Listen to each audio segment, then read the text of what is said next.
Hi friends, welcome back. இந்த video நீங்கள் போன பாட்டிலே பார்த்துருப்பீங்க. பட் இது கரெக்டாக 1 minute வரனால நான் இந்த வீடியோ ரீயாக போடுறேன். பார்த்தீங்கன்னா இது அதே வீடியோ தான். பார்த்தீங்கன்னா இந்த வீடியோ பாருங்கள்.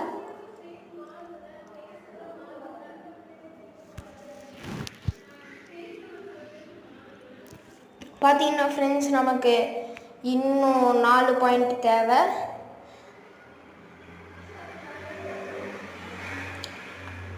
Just about 3 points, friends. 2 points தான் friends நமக்கு இந்த மேட்ச் ஜெயிக்க தேவை. Okay friends, just about 1 point. But அதுக்குள்ளே பார்த்தீங்கன்னா அவங்களும் நமக்கு ஈக்குவலாக வந்துட்டாங்க. The final moment. Yes friends, we win. இன்னொரு கேமில் பார்க்கலாம். பாய்.